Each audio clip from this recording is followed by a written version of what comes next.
So hello everyone.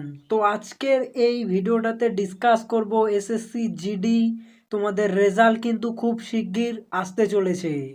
তোমরা যারা যারা এতদিন ধরে অপেক্ষা করছিলে তোমাদের কিন্তু অপেক্ষার অবসান ঘটতে চলেছে আর 1-2 দিনের মধ্যে।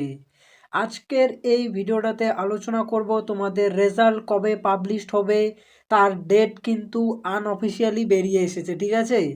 আর এসএসসির মানে যা কিছুই হোক, এসএসসির কিন্তু আগে আনঅফিসিয়াল ডেট বেরিয়ে আসে এবং সেই ডেটেই কিন্তু রেজাল্ট সব দিয়ে দেয় আর কি। তোমরা সিজিএল এর ক্ষেত্রে দেখবে, সিএইচএসএল এর ক্ষেত্রে দেখবে, মানে আগে থেকেই কিন্তু যারা ওখানে এসএসসির অফিসিয়াল যারা কাজ করে ওখানে আগে থেকেই কিন্তু মানে একটা এক্সপেক্টেড মানে আনঅফিসিয়াল ডেট চলে আসে, ঠিক আছে। সেই ডেট অনুসারেই কিন্তু মানে হয় আর কি সব কিছু। তো ভিডিওটায় অবশ্যই তোমরা শেষ পর্যন্ত থাকো। আজকে ডিসকাস করবো তোমাদের রেজাল্ট ডেট কত তারিখের মধ্যে আসতে চলেছে এবং কবে আসতে চলেছে।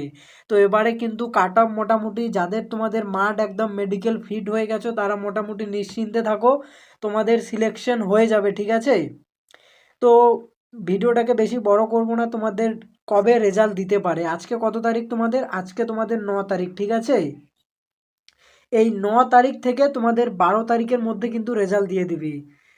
মোস্ট প্রবাবলি 13, ঠিক আছে। এই 13 তারিখ কিন্তু পার করবে না, তার আগেই কিন্তু তোমাদের রেজাল্ট দিয়ে দিবে। তোমাদের রেজাল্ট এক্সপেক্টেড তোমাদের মোটামুটি 11 তারিখ। 11 তারিখ তোমার 12টার পর। আর এই জিডির রেজাল্ট কিন্তু মানে রাতেই দেয়, এসএসসির বেশিরভাগ রেজাল্টই রাতে দেয়। তো তোমরা ধরে নাও 11 তারিখ রাত 12টা বা 12 তারিখ রাত 12টায় কিন্তু তোমাদের রেজাল্ট দিয়ে দিবে। হয় 11 তারিখ নয় 12 তারিখ।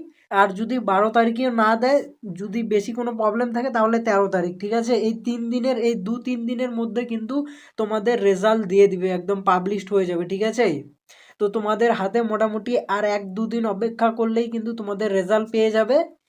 12ই জানুয়ারি যেটা হচ্ছে মানে মোস্ট এক্সপেক্টেড ডেট, ঠিক আছে। এই 12ই জানুয়ারি কিন্তু একদম রেজাল্ট আসার একদম 99% চান্স, বাকি 1% ছেড়ে দাও।